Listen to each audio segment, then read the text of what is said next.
चलो एक क्वेश्चन करते हैं हम लोग।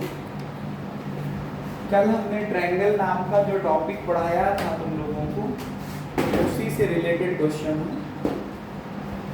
आज का पहला क्वेश्चन है, क्या है आप मेरे साथ लिखेंगे।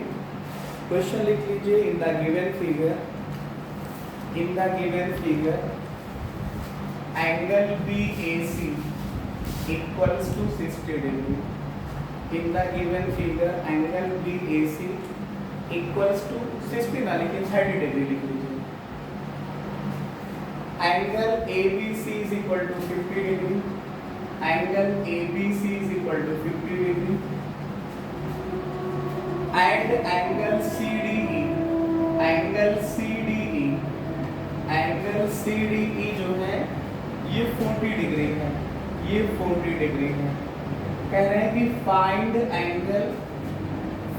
Angle AED। एक शब्द इन्होंने लिखा है कि इन द गिवन फिगर, मतलब आप अपनी मर्जी से कुछ नहीं कर रहे हैं ऐसा, ये सब क्वेश्चन की मर्जी से है और ये क्वेश्चन में दिया हुआ है। ये आपके पास A है, ये B है, ये C है, ये D है और यहाँ पे पॉइंट E है। इतना समझ गए होंगे। ये क्वेश्चन में दिया है। इन द गिवन फिगर का मतलब ये क्वेश्चन में लिखा है। क्या क्वेश्चन में लिखा है पढ़िए। एंगल BAC का मतलब ये एंगल 30 डिग्री का। फिर लिखा एंगल ABC का मतलब ये एंगल हुआ ये 50 डिग्री का। फिर एंगल CDE मतलब ये हुआ 40 डिग्री का।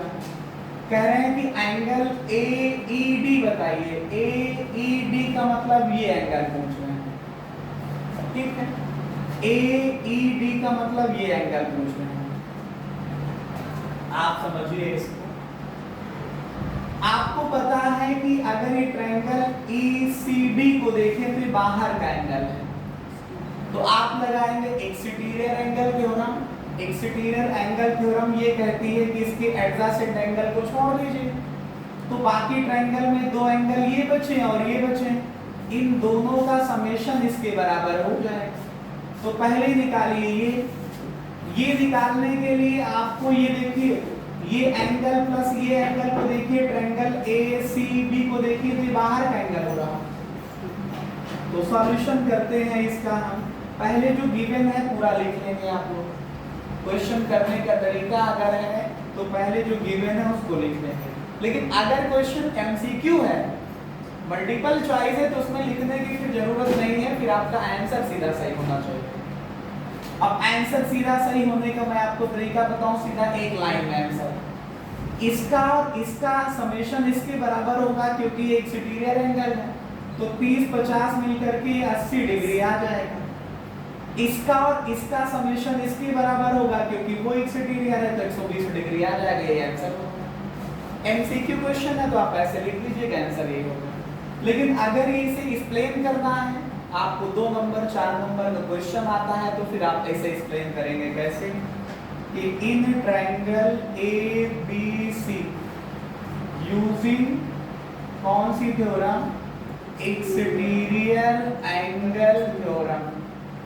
आप लोगों के लिए हम हमेशा एक्सटीरियर एंगल को बाहर बना देते हैं, ठीक वैसे ही जैसा क्वेश्चन में बना होता है।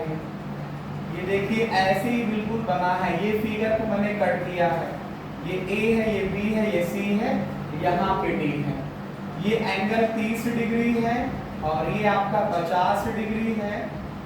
तो आपको पता है ये बाहर का एंगल हुआ, यही 80 डिग्री आएगा। कुछ लोग कभी कभी कहते हैं सर हमको एक्सटीरियर एंगल नहीं याद है, तो आप ट्रायंगल के तीनों एंगल का समेशन 180 होता है, ये जानते हैं।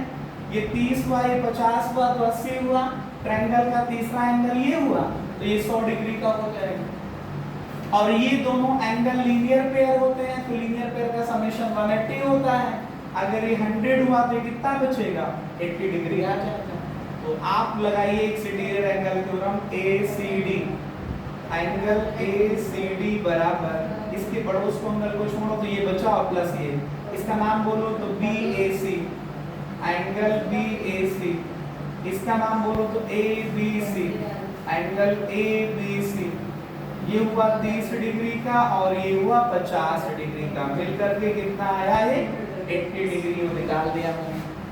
अब दूसरा एक्सटीरियर एंगल ये लगाइए, कौन सा ट्रायंगल बन रहा है, ECD, ECD bye exterior angle theorem, exterior angle theorem.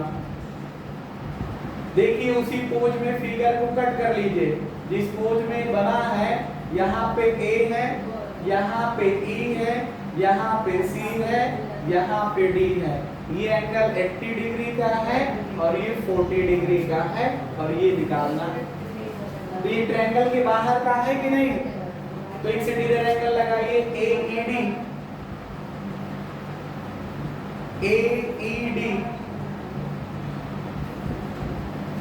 AED, इसकी वैल्यू किसके बराबर होगी, इसके पड़ोस के एंगल को छोड़ दीजिए, तो दो एंगल बचे, इसका नाम बोलिए और इसका बोलिए। एंगल ECD ये हुआ, इसका बोलिए तो EDC, एंगल EDC, ये D है ना, तो ये कितने का हुआ 80 डिग्री का, ये कितने का हुआ 40 डिग्री का, तो कुल कितने का आया 120 डिग्री का। ये बात हमने MCQ के लिए बहुत पहले आपको बता दी थी कि अगर MCQ आता है तो आप ऐसे कर